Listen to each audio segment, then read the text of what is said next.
الحمد لله نحمده ونستعينه ونستغفره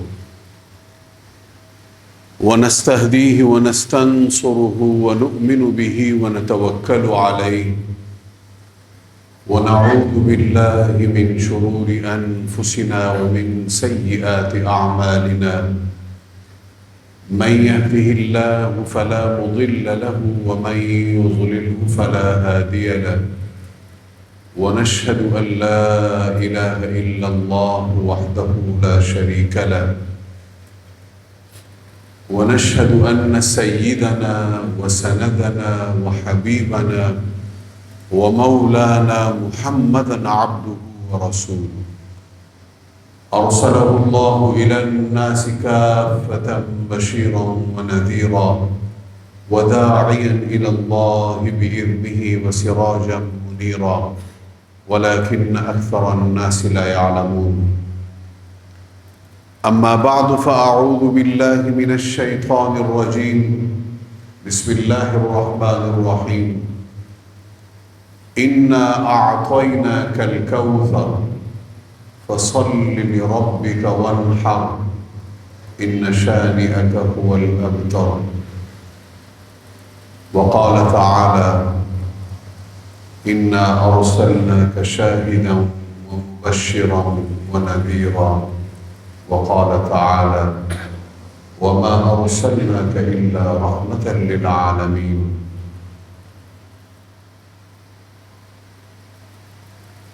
وروي عن النبي صلى الله عليه وسلم قال رسول الله صلى الله عليه وسلم والله لا يؤمن أحدكم حتى أكون أحب إليه من والدي وولدي والناس أجمعين أو كما قال النبي صلى الله عليه وسلم.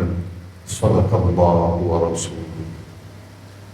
اللهم صل على محمد وعلى آل محمد كما صليت على إبراهيم وعلى آل إبراهيم إنك حميد مجيد.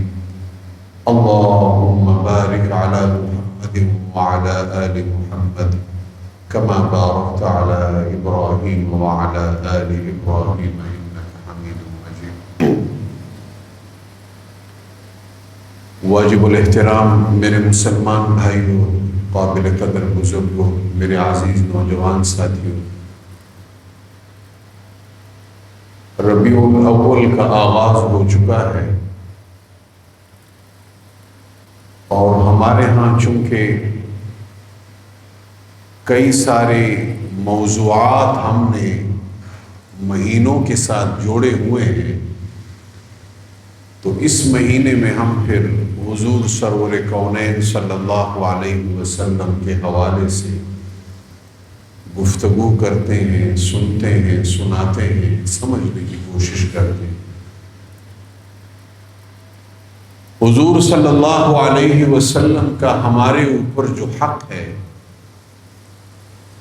اس حق کو ادنا ترین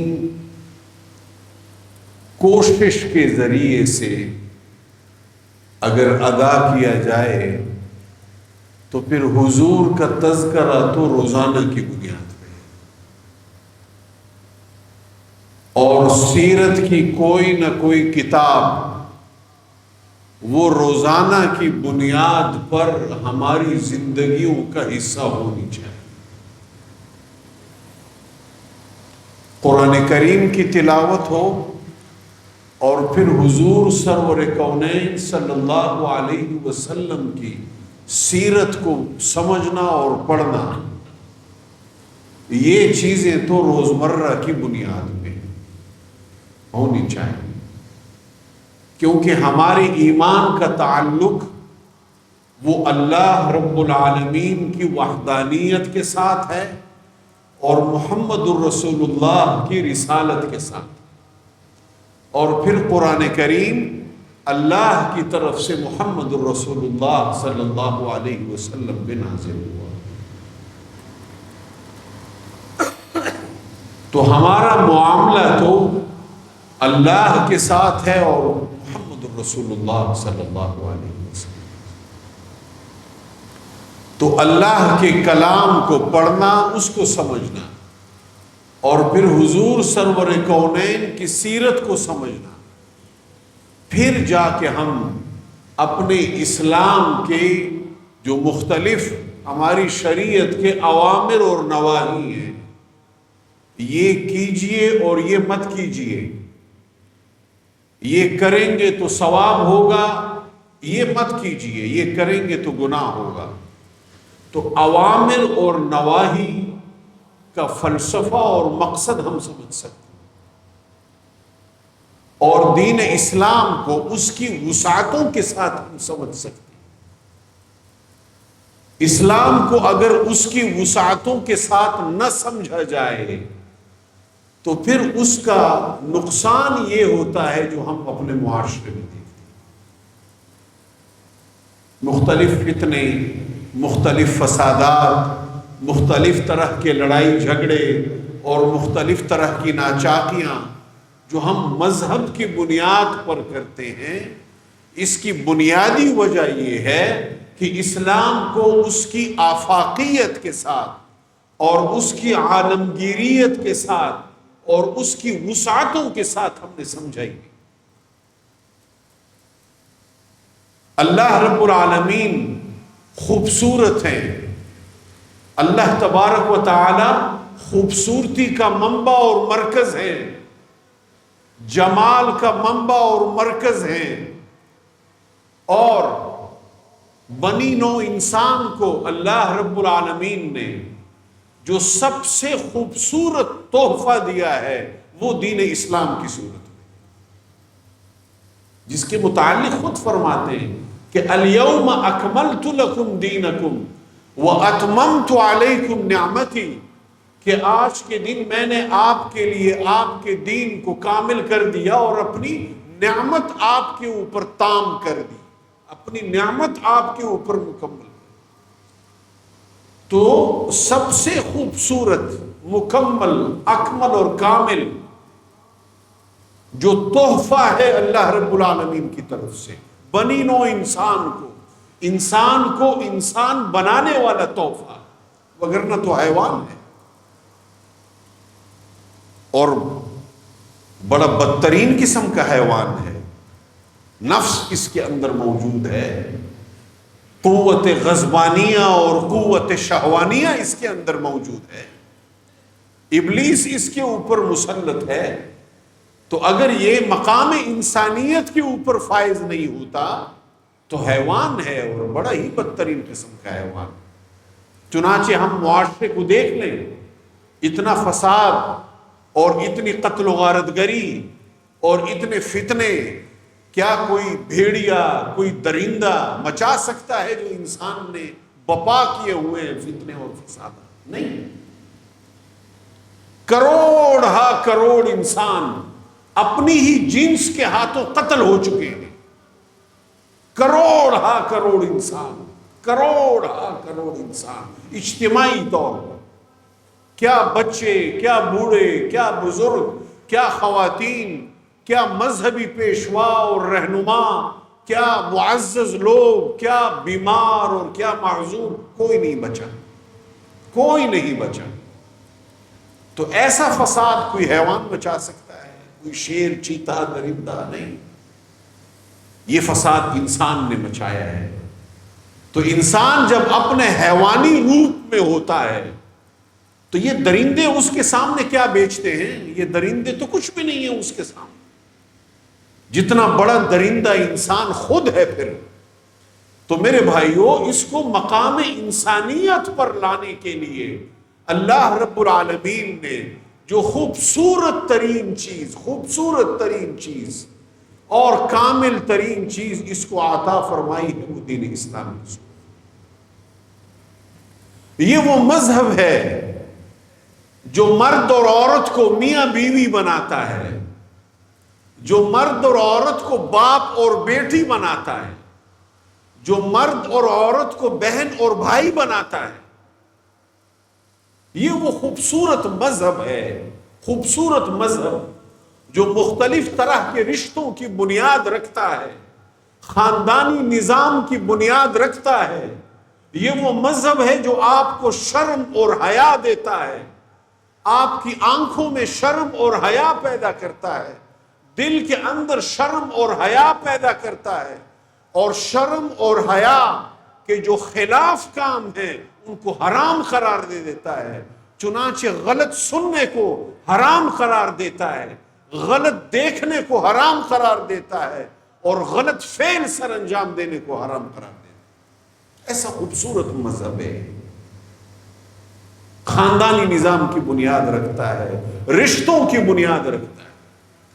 یہ وہ مذہب ہے جو ہمیں طریقہ سکھلاتا ہے کہ آپ نے کاروبار اور تجارت کس طرح سے کرنا ہے، اپنے وعدے کا پاس رکھنا ہے، اپنے وعدے کو پورا کرنا ہے، اور وعدے کو پورا کرنا اس مذہب نے اور اس دین نے مومن کی علامت قرار دیا، اور وعدے کو توڑنا اس مذہب اور اس دین نے منافق کی نشانی قرار دی۔ اللہ رب العالمین نے انسان کو قوت گویائی عطا فرمائی ہے، تو اس مذہب نے زبان کو اہم ترین عضو قرار دیا بنی نوع انسان کے، اہم ترین، اور یہ قرار دیا کہ یہی زبان ہے جو آپ کو جنت تک پہنچائے گی، اور پھر یہی زبان ہے جو آپ کو جہنم کے دروازے تک چھوڑ کے آئے گی۔ تو وعدوں کو پورا کرنا، سچ بولنا، اس مذہب نے راستہ ہمیں سکھلا۔ پھر آپ نے سلوک کیسا کرنا ہے اپنے رشتہ داروں کے ساتھ، محلے داروں کے ساتھ، اجنبیوں کے ساتھ، مسافر کے ساتھ، اور انسان سے بڑھ کے اپنے ماحول میں حیوانات کے ساتھ، درختوں کے ساتھ، سبزے کے ساتھ، گھاس پھوس کے ساتھ آپ کا رویہ کیا ہوگا؟ پانی کے ساتھ آپ کا رویہ کیا ہوگا؟ پانی کے ساتھ، اس ماحول کے ساتھ آپ کا رویہ کیا ہوگا؟ یہ دین اسلام ہمیں سکھاتا ہے۔ تو اتنی خوبصورت ترین چیز اللہ رب العالمین نے ہمیں عطا فرمائی، اور اس کے حوالے سے فرمایا کہ الیوم اکملت لکم دینکم واتممت علیکم نعمتی۔ بہت بڑی آیت ہے میرے بھائیوں۔ خلاق عالم اللہ رب العالمین خود ارشاد فرماتے ہیں کہ میں نے اتممت علیکم نعمتی، اپنی نعمت آپ کے اوپر تام کر دی۔ تو وہ کیسی نعمت ہوگی کہ جس کے بارے میں اللہ رب العالمین خود فرماتے ہیں کہ وہ میں نے تام کر دیے۔ ہم بھی ایک دوسرے کو ہدایہ دیتے ہیں، تحفے دیتے ہیں، کوشش کرتے ہیں کہ اچھے سے اچھا تحفہ دیں، اور پھر کہتے بھی ہیں اچھا تحفہ ہے۔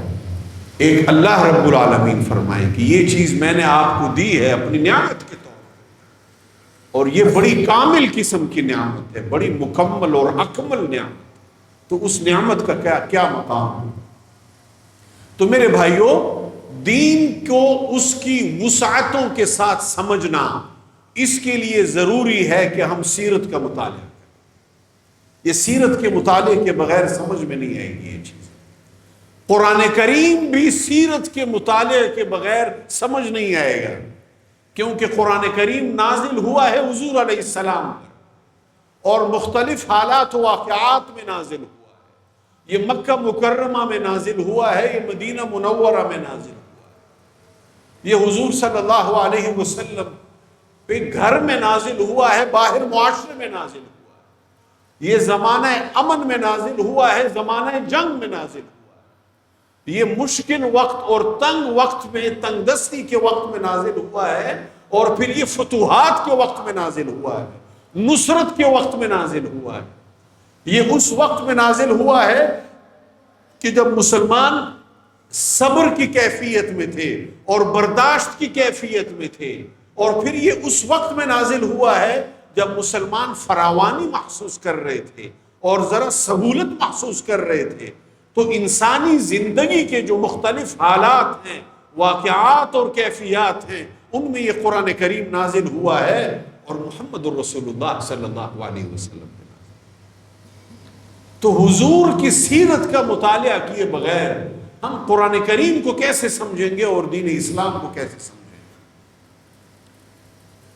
چنانچہ تھوڑی سی آزمائش ہمارے اوپر آتی ہے تو ہمارے ہاتھ پاؤں پھول جاتے ہیں اور ہم عدم برداشت کا شکار ہو جاتے ہیں۔ وجہ کیا ہے کہ ہم نے سیرت نہیں پڑھی ہوئی، ہم نے شعب ابی طالب کے حالات نہیں پڑھے ہوئے کہ حضور کے اوپر کیسے حالات گزرے تھے اس محاصرے کے دوران، کہ جو قریش مکہ نے جناب نبی کریم صلی اللہ علیہ وسلم کا کئی سالوں تک محاصرہ کیا، مقاطعہ کیا، یہاں تک کہ حضور صلی اللہ علیہ وسلم کے اوپر کھانا پینا، آپ صلی اللہ علیہ وسلم اور بنو ہاشم کے اوپر اناج کا ایک ایک دانہ بند کرنے کی اور منع کرنے کی کوشش کی۔ ہم نے یہ حالات نہیں پڑھے ہوئے اور پڑھائے بھی نہیں، ہم نے یہ نہیں پڑھا ہوا کہ کن حالات میں حبشہ کی طرف پہلی بار ہجرت ہوئی، کن حالات میں حبشہ کی طرف دوسری بار ہجرت ہوئی، اور کن حالات میں دار ارقم کے اندر مسلمان چھپ چھپا کر کیسے دین اسلام کو سمجھنے کی کوشش کرتے تھے اور کس طریقے کے ساتھ وہ نمازیں پڑھتے تھے۔ یہ ایک وقت تھا جو جناب نبی کریم صلی اللہ علیہ وسلم کے اوپر گزرا، اور کوئی چند مہینوں کا وقت نہیں تھا یا چند سالوں کا وقت بھی نہیں تھا، لگ بھگ ایک عشرے پر محیط وقت تھا میرے بھائی۔ ایک عشرہ بڑا وقت ہوا کرتا ہے، 10 سال کے لگ بھگ وقت، یہ بڑا وقت ہوا کرتا ہے۔ تو اگر ہم کسی آزمائش کا شکار ہوں بحیثیت مجموعی، اور پھر ہمارے سامنے حضور صلی اللہ علیہ وسلم کا مکہ مکرمہ کا زمانہ ہو، تو کیا فائدہ ہوگا؟ حکمت عملی بنانے میں آسانی ہوگی۔ مسلمان اپنی انفرادی، نجی اور اپنی اجتماعی، معاشرتی اور ریاستی زندگی میں حکمت عملی کے بغیر کچھ بھی نہیں۔ حکمت عملی کے بغیر، حکمت عملی مسلمان کا ہتھیار ہے۔ وہ حکمت عملی حکمت اور بصیرت کے ساتھ بناتا ہے، ایمان کی بنیاد کے اوپر، اللہ کے اوپر توکل رکھتے ہوئے۔ اس کے پاس اوزار ہر دور میں کم رہے، اوزار، ٹولز، ایکوپمنٹ وہ ہر دور میں کم رہا ہے۔ کچھ ادوار ایسے گزرے ہیں کہ جن میں شاید مسلمانوں کے پاس اوزار زیادہ تھے، لیکن اوزار میں کمی بیشی رہی ہے، لیکن حکمت عملی مسلمانوں نے ہر دور میں اچھی بنائی ہے جب جب وہ ان حالات کا شکار ہوئے۔ اور اگر حکمت عملی نہ بنا سکیں تو پھر مسائل خراب ہو، تو پھر ہمیں یہ سبق ملے گا کہ اب ہم نے حکمت عملی کیا بنانی ہے۔ آزمائش کا وقت ہے، پریشانی کا وقت ہے۔ حضور نے یہ وقت کیسے گزارا تھا؟ حضور نے کیا تلقین کی تھی بلال حبشی کو جب تپتی ہوئی ریت کے اوپر، آگ برساتی ہوئی دھوپ کے اندر ان کے اوپر ظلم و ستم کے پہاڑ گرائے جا رہے تھے؟ تو حضور نبی کریم صلی اللہ علیہ وسلم کی کیا تلقین تھی؟ کیا تلقین تھی آپ صلی اللہ علیہ وسلم کی حضرت عمار ابن یاسر کو اور آل یاسر کو اور حضرت سمیہ کو؟ حضور صلی اللہ علیہ وسلم نے حضرت ابو ذر کو کیا فرمایا؟ وہ درویش صحابی، وہ فقیر صحابی، وہ خدا مست اور ملنگ قسم کے صحابی، حضور نے کیا ان کو فرمایا تھا؟ جب وہ آئے اور حضرت علی کرم اللہ وجہہ کے پیچھے پیچھے چلتے ہوئے، قریش مکہ کی آنکھوں سے بچتے بچاتے ہوئے، انہیں حضرت علی کرم اللہ وجہہ جناب نبی کریم صلی اللہ علیہ وسلم کی خدمت میں جب لے کے گئے اور وہ وہاں پہ ایمان کے دائرے میں داخل ہوئے، تو حضور نے ان کو کیا نصیحت فرمائی؟ یہ تمام تر چیزیں میرے بھائیوں، یہ ہماری آنکھیں کھولنے کے لیے ہے اور ہمیں راہ دکھانے کے لیے، تاریک تاریک راستوں پہ ہمیں روشنی کے ساتھ چلانے کے لیے یہ تمام تر معاملات۔ تو اس اعتبار سے سیرت کو پڑھنا بہت ضروری ہے، بہت ضروری ہے مکہ مکرمہ کو، اور صرف سرسری طور پر نہیں میرے بھائی، اس کو سمجھنا، اس کو پوری تفصیل کے ساتھ مطالعہ کرنا، پھر اس کا مذاکرہ کرنا، اس کو سمجھنا۔ حبشہ کی طرف ہجرت ہوئی تو کیا فلسفہ تھا، مسلمانوں نے کیا مقاصد اس سے حاصل کیے؟ دوسری بار مکہ مدینہ منورہ کی ہجرت کے کیا اسباب پیدا ہوئے؟ اور پھر جب مدینہ منورہ ہجرت فرمائی تو میثاق مدینہ ہوا، اور وہ میثاق مدینہ یہود مدینہ کے ساتھ ہوا، اور صحابہ کے درمیان مواخات ہوا، مہاجرین اور انصار کے درمیان۔ اب مواخات یہ اپنی جگہ پہ ایک بہت بڑا سوشل کانٹریکٹ تھا مسلمانوں کے درمیان، اور میثاق مدینہ یہ ایک بہت بڑا ریاستی سطح پہ ایک کانٹریکٹ تھا مسلمانوں کے درمیان اور ان کے درمیان، یہود مدینہ کے درمیان۔ ان چیزوں کو سمجھنے کی ضرورت ہے، یہ ہمیں راستے دکھائیں گی کہ مسلمانوں کا آپس میں کیا تعلق ہوگا ریاستی زندگی جیتے ہوئے، اور مسلمانوں کا غیر مسلموں کے ساتھ کیا تعلق ہوگا ریاستی زندگی بسر کرتے ہوئے۔